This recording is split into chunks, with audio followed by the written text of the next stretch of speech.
Night settles quickly on the Kentish countryside in late October, as though the sun itself dreads what stirs after dusk. Dr. Evelyn Hart guided her rented hatchback along a ribbon of lane that wound toward Wrotham House, its ruined gables hidden beyond hedgerows and mist. She had not come for the house, nor for the rumor of the suicide that emptied it a century ago. She had come for the greenhouse. 3 months earlier, while combing through auction lots of a dissolved antiquarian society, she had found a leather-bound folio, Flora Macabra, cultivars of the late Jeremiah Lark, head gardener to the Wrotham estate. Between brittle pages, pressed sketches revealed impossible pitcher plants striped like tigers, sundews whose tendrils bent in clear intention, and, most tantalizing, an unnamed specimen rendered in vermilion chalk, its blossoms round as chalices, annotated in a tight hand. Requires heat of pulse, blooms once per century, nourished by crimson sap. Evelyn's academic training dismissed talk of crimson sap as Victorian melodrama, yet the drawings possessed an anatomical precision she recognized from herbarium sheets, real or not. Lark's collection promised discovery, and with her grant renewal looming, discovery was currency. She traced census lists, old property ledgers, and byways of local myth until she stood tonight at the padlocked gates of Wrotham, her breath fogging beneath autumn stars. She pressed the rusted latch. It surrendered with a squeal. The driveway, choked by nettles, funneled her to the main house, where moonlight pierced boarded windows. To the south, greenhouse glass panes glinted like dark water. She shouldered her satchel of torches, gloves, and specimen tubes, and headed that way. The greenhouse loomed larger than she expected, a cathedral of iron ribs and fractured glass. Brambles sieged its flanks, but the double doors of cedar hung ajar, as if expecting her. Wind sighed through panes, raising a faint chime from dangling shards. She paused, senses pricking. A scent drifted out, earth rich and sweet, threaded with the metallic tang of geraniums cut too late. Nothing in the open air smelled so concentrated. Something tended the soil within. Evelyn pushed inside. Her boots crushed a carpet of moldering leaves. Rows of benches stretched into gloom, each crowded with pots of moss and skeletal stalks. Yet amid decay, green thrived. Fat pitchers mottled pewter and jade, glistening sun and corkscrew helices of albino coleus. Fluorescence glimmered where dew caught the moon. A pocket of warm air brushed her cheek. She swung her torch. Behind a half-collapsed trellis, an iron stove stood black but radiant, as though it had only lately banked embers. Someone had fired it, though the estate was uninhabited. Her pulse quickened. Not in fear, she told herself, but excitement. Footfalls sounded in the far aisle. She straightened, torch beam slicing shadows. "Hello? I have permission from the Heritage Council," she called, though she carried no such ladder. Silence answered. Then, from deeper among the benches, a man's voice, soft, amused, yet hollow with distance. "So many years, and still they come, seeking marvels. Step gently, Doctor. Children rouse if trod on." She swept her light across leaves and glass, finding no one. The voice had the timbre of dry seed pods shaken together. It came from everywhere and nowhere. She tamped down the instinct to run. "Jeremiah Lark?" she asked, the name half a jest. But the greenhouse, with its stove and improbable garden, demanded cause beyond squatters. "Once," murmured the voice, "and always does the title comfort you. Labels are cankers that split with growth, yet call me gardener if you must." A shape coalesced beside the stove, a tall figure in a threadbare morning coat, hands folded behind his back. Light passed through him as though through ground glass. His face, when he tipped to observe her, appeared carved from candle smoke, features resolved only in periphery, evanescing when stared at directly. Evelyn's rational mind faltered. She felt like a rootless seed tossed onto alien loam. Still, she managed. "I came to verify your collection. Some specimens may be thought extinct." Locke's silhouette drifted forward. not walking so much as inhaled by the air. Extinct? Nothing dies that feeds well. My children persist. I have husbanded them long after breath left my lungs. He gestured, and leaves stirred, though no wind entered. They hunger. They remember the sweet of pulse. Tonight they reach their century, and thus bloom demands witness. Against her ribs, Evelyn's heart struck like a fist. The folio said a final blooming needed nourishment. The word sounded paltry beside what she imagined. The plant calls, Lark said, but it is polite. It asks, does not seize. He regarded her with melancholy. I have tended the solstice of its nature all these years, but I have no blood to give. You dowered with bright warmth may complete the cycle and record what no other living eye has seen. The stove brightened, licking orange through its vent. Heat wafted. Around them pitchers shivered upright, and sundew tentacles curled in anticipation. Evelyn's training screamed retreat, but curiosity, that most carnivorous instinct, rooted her deeper than fear could pluck free. Show me, she said. Lark inclined his smoke-light head and beckoned. They passed aisles where roots burst pots and threaded floorboards. She glimpsed once the skeletal remains of a fox, vertebrae picked clean, spine bent as though in worship, toward a cluster of Venus flytraps, swollen wider than dinner plates. Bones were laced with fine white filaments, roots fused through marrow like pearls on wire. For every horror there was beauty. Petals of indigo that refracted torchlight into prisms, fern fronds etched with silver veining, orchids whose lips sighed open and closed in invisible breeze. At the greenhouse's heart rose a wrought iron pergola overgrown by a single vine thick as a man's thigh. The vine's bark gleamed wet, and along its girth oozed nodules, resembling heart valves. From its crown drooped tight buds the color of dried blood. Behold, Lark whispered, reverence trembling in his voice. Sanguinaria ultima, bred in secrecy, when Victoria still ruled. From stock gathered, were colonial maps frayed into myth. It awakens now once each century, when moon is gibbous, and the air tastes of rot and harvest fires. As he spoke, bud swelled, sapel seams pulsing. A faint throb issued, more felt than heard, a second heartbeat shadowing her own. The greenhouse lights, the moon, the stove, even her torch, seemed to draw inward, focusing on the plant. Document what you will, the spirit urged. When chalices open, they remain so but minutes. Ink cannot capture their color. Perhaps electricity can. He gestured to her satchel. Evelyn removed her phone, set its camera. She was scientist enough to record even visions of ghosts.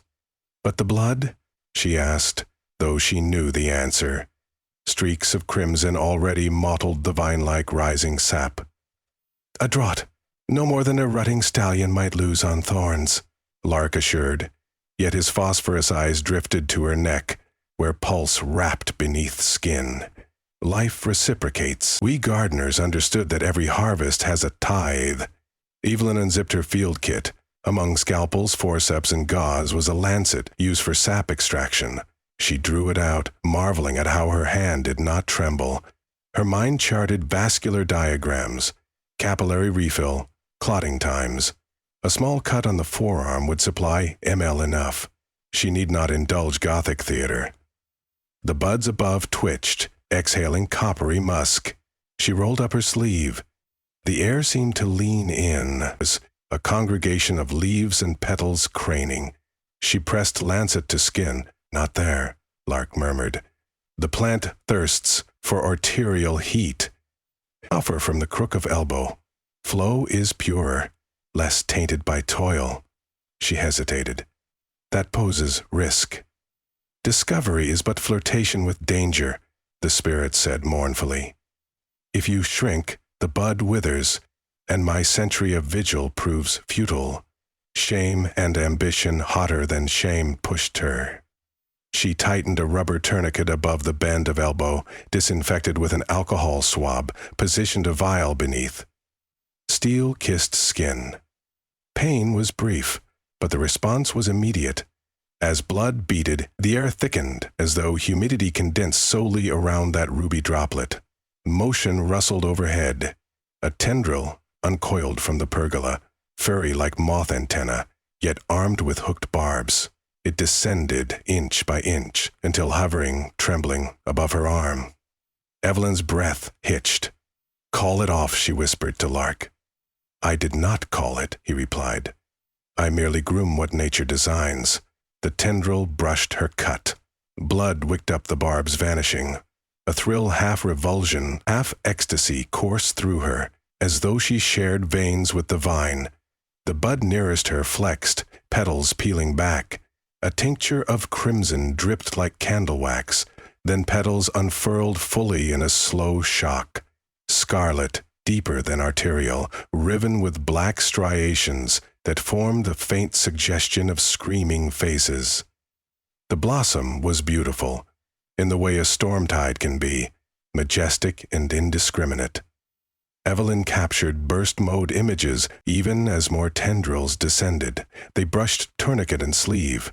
Impatient, she tried to withdraw, but barbs caught flesh, securing her as politely as handcuffs. Blood coursed faster now, veins singing in her ears. The plant quivered above, buds popping like pomegranates. Pollen. If pollen, it was spilled in a cloud, sparkling, and the odor switched from copper to syrup, narcotic and dizzying. "Enough," she gasped. "I've given enough."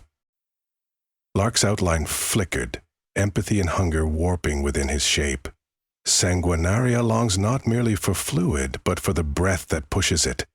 I feared as much. Your era starves yourselves of conviction. Thus, greater volume is required to match stalwart hearts of old.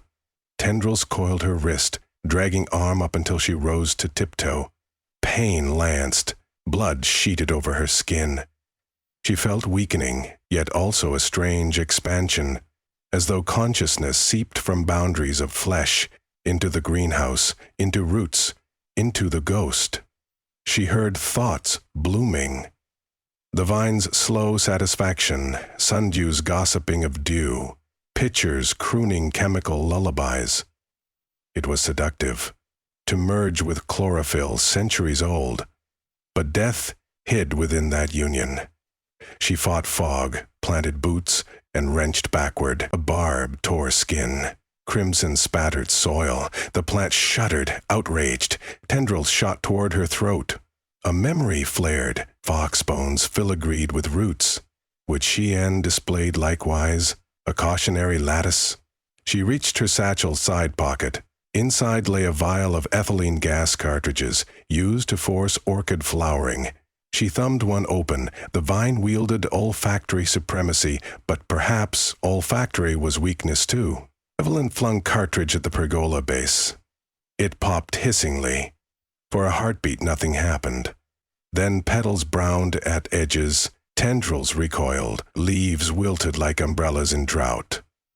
The iron stove glowed fiercer, as though Lark rallied heat to his proteger. But ethylene dispersed faster, curdling biology's timetable. The grip on her wrist slackened. She yanked free, pressing gauze to wound. Around her, carnivorous plants rippled confusion. Without the queen's pheromonal rain, they hesitated. Lark's figure elongated, frayed. "Cruel," he rasped. "I labored a century to birth perfection." "You labor for glory, not growth," she said, surprising herself with fury. "Science serves life, not the reverse." Glass cracked overhead. The pergola vine lurched, heavied by its failing blooms. One thick rope swung and smashed a pane. Cold night rushed in, eddying spores. A shard plunged, impaling a pitcher plant which squealed. No other verb would do before collapsing. Evelyn limped for the doors, but as she crossed the aisle, the stove clanged. Its iron mouth vomited flame across dry leaves, sparked by spilling embers. Fire licked benches, rousing resinous smoke. Perhaps the ghost stoked it, perhaps mere accident. Either way, greenhouse became kiln. She swerved toward a side exit, half hidden behind fern tubs. Inches resisted, she threw shoulder, until wood split and air gusted. She emerged into night, coughing, clutching gauze against arm. Above, the greenhouse glowed hellish. Glass panels imploded, exhaling flaming petals. Within, she glimpsed Lark's form, transfigured into a whirl of sparks, face uplifted in adoration as the vine he worshipped writhed like a burning serpent. Then roof collapsed, iron ribs scissored fire, whooshed high, painting orchard ruins orange. Heat drove Evelyn back. She stumbled to lawn and fell, staring as conflagration devoured that hothouse of nightmares. Rain began, an autumn shower summoned by heat drafting skyward. It hissed on coals, birthing steam, when sirens eventually pierced darkness. Volunteers from the distant village, they found only a bleeding woman and smoldering wreckage. Evelyn offered fragmented statements. Trespass, accident with lantern. She rode ambulance to hospital where 6 stitches closed her arm and a transfusion steadied her vitals. The folio, phone, and satchel remained ash. Officials recorded nothing supernatural, yet something endured. Weeks later, recovering at home, Evelyn dreamed nightly of vines whispering under skin. Washing dishes, she caught copper smell despite no cut. In mirror, faint green traceries threaded her veins. Chlorophyll hallucination, doctor said, side effect of anemia. She wrote a paper on the probable existence, now destruction, of Jeremiah Lark's hybrid flora, but draft remained unsent. How to footnote apparitions? University committees would taste blood like the vine. Instead, she tended her small balcony garden. She found herself mixing soil richer than formula, shading seedlings at odd hours, humming tunes uncannily Victorian. One dawn she woke kneeling beside a pot she did not recall planting. From its loam sprouted a single bud, tight and dark as dried heart. As sun touched it, the bud twitched. A tendril nudged the gauze scar on her arm, though she wore no sleeves. She trembled between terror and awe. Somewhere among steam and flame, a seed had clung to her, or perhaps been grafted within. Blood, the gardener's legacy, sprouting anew. Evelyn fetched pruning shears. Their blades shook. Could she excise what haunted marrow? Yet, she recognized the question Jeremiah Lark once faced.